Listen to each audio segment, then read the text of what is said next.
कथा तो आप लोग सुनेंगे ही आगे। कहते हैं द्रव्यालाभेषाभ्यर्थितो याति पोषकान। जब कुछ नहीं रखते हम लोग, उसके डर से कुछ नहीं मिलता है, तो क्या करता है, आकर के बच्चों को चुटकी मार करके चले जाता है, रुला करके चला। द्रव्यालाभेषाभ्यर्थितो, द्रव्य और लाभे यदि कुछ नहीं मिला, द्रव्यालाभेषाभ्यर्थितो याति पोषकान, यदि कुछ नहीं मिलता है तो बच्चे को रुला कर भाग जाता है। बच्चा बालक कौन है? अज्ञान का स्वरूप। अरे हमारा ही सब कुछ है, भगवान कहता हमारा ही सब कुछ है, हमारे लिए कुछ रखता नहीं, कैसा अज्ञानी है। यहाँ अब देखिए ये जो महान यज्ञ हो रहा है, महान यज्ञ तो आप लोग कैसे समझ जाओगे? जो वहां पर अग्निहोत्र आदि नहीं हो रहा है, पूजा पाठ नहीं हो रहा है, उसमें बड़ी बात नहीं, सारी चीज हो रहा है। ये जो सभी का आंख कान जो खुला है, हजारों आदमी के कान खुला है, उस कान में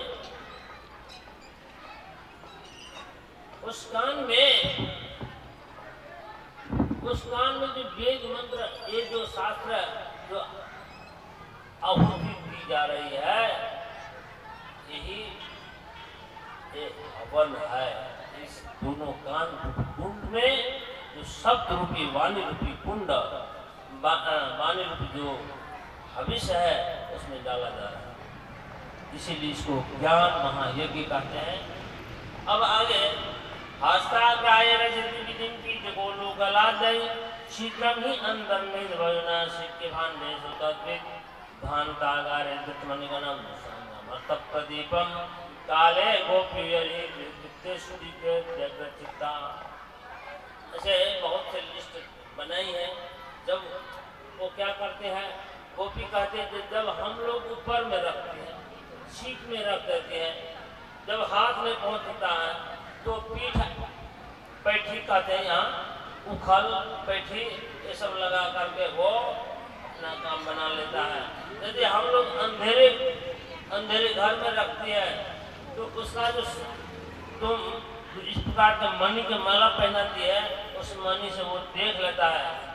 और उसकी दृष्टि ही ऐसा है जो कहीं भी देखो, भगवान की दृष्टि ऐसा है तो कोई जगह छिपा हुआ नहीं, वो देख लेता है और अपना काम, हम लोग घर के काम काज में लग जाती है। और उसी समय में काले गोपियोरी सुभद्र चित्ता तब एवं धाष्टान काले गोपी यही सुभद्र चित्ता, और वो अपना काम जब हम लोग घर के काम काज में लग जाते हैं, वो सब मक्खन आदि सब चुरा लेता है। हे जसोदा, तुम अपने लाले को समझाओ। अच्छा, भगवान वहाँ बैठे हुए हैं, जसोदा के सामने में गोपी सारी शिकायत सुनाई। भगवान मन ही सोच रहे, हर गोपी तुमने शिकायत सुनाई है मेरी माता को, और मैं तुमको बताता हूँ क्या किए। अच्छा, माखन खाया तो शिकायत करते हैं, और मैं मिट्टी खाऊंगा। माखन खाया तो शिकायत करते हैं, और मैं मिट्टी खाऊं, मिट्टी खा ले। एक ब्रह्मांड से रामांतर गोपदार का विष्णुतम भक्ष्यवान इति माते निवेद्य। एक दिन बच्चे के साथ खेलते खेलते एक मुट्ठी बालू बस यूं ही फाँक ली, खा ली। और खा लिए तो बालक सब, साथी सब तुरंत जाके जसोदा माँ को सुना देती है, देखो देखो देखो ये कन्हैया ने मिट्टी खाया। और बलराम जी भी साथी थे,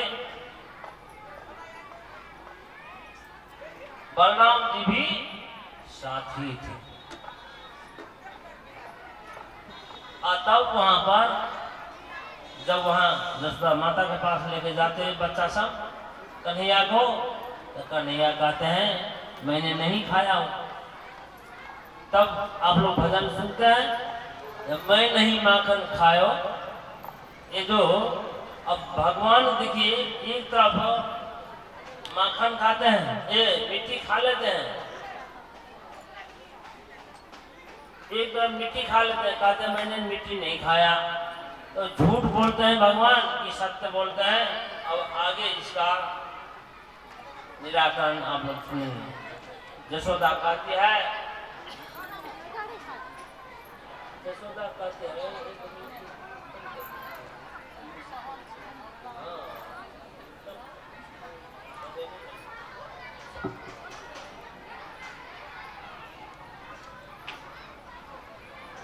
अब जो है यशोदा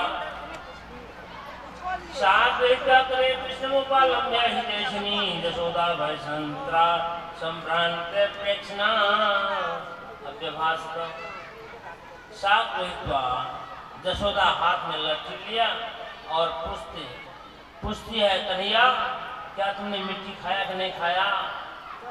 और कन्हैया चुप है, लेकिन ये भी कहते हैं जो मैंने मिट्टी नहीं खाया। और कन्हैया कहते पहले छड़ी रखो तो मैं बताता हूँ। यशोदा कहती क्यों खाया? कस्मान मंदात्मन, क्यों मिट्टी खाया? क्या तुमको खाने के लिए नहीं मिलता था? और देखो, क्या तुमको खाने के लिए मिलता? भगवान खाते मैंने मक्खन खाया तो तुम शिकायत करते हैं, चलो मैं अब मिट्टी खाता हूँ।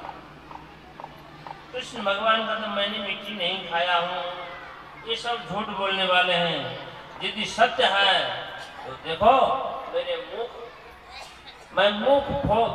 में देखो मिट्टी है। यदि प्रत्यक्ष है, प्रत्यक्ष से किन प्रमाण?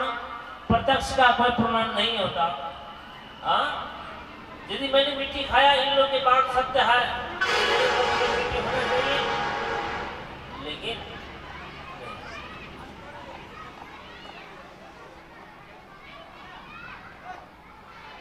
मेरे मुख में मिट्टी होनी चाहिए।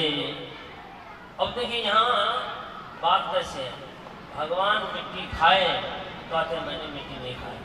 भगवान कर्ता भोक्ता नहीं है, इसीलिए यहाँ कहते हैं,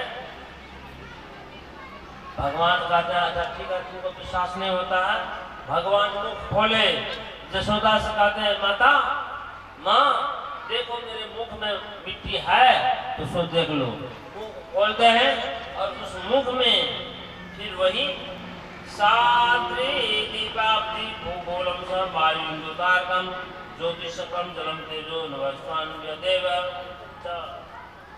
यशोदा कन्हैया के मुख में ये सारे विश्व ब्रह्मांड देखती है, ज्योति नक्षत्र आदि सब विश्व ब्रह्मांड, वहीं पर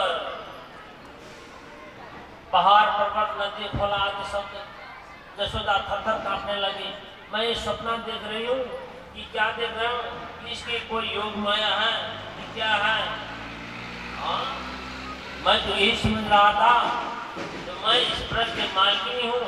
और यशोदा ये भी देख रही है कि अपने आप को भी देख रही है, उसी मुख में अपने आप को भी देख रही है। उसको आशय लगा, हे भगवान यदाश्रियम येन यदा प्रतीयेत सूक्ष्म विभागं प्रणतास्म तत्पदम्, जिनके आश्रय से ये सब प्रतीत हो रहा है, मैं उनके नमस्कार करता हूँ।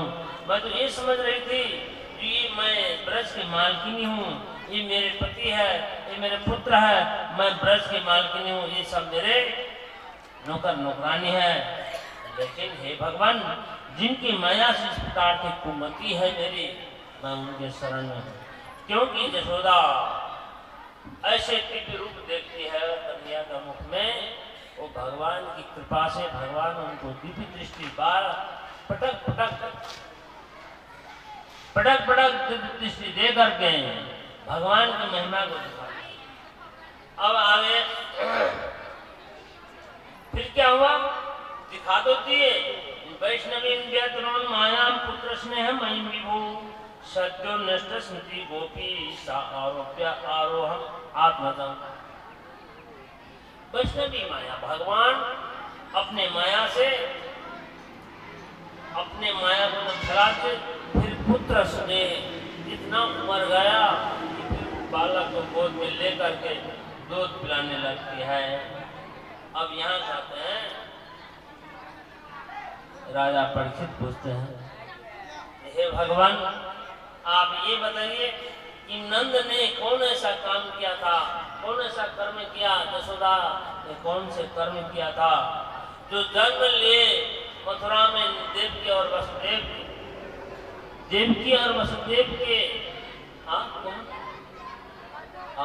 देवकी और वसुदेव के पुत्र के रूप में, लेकिन आनंद लूट रहे नंद और यशोदा।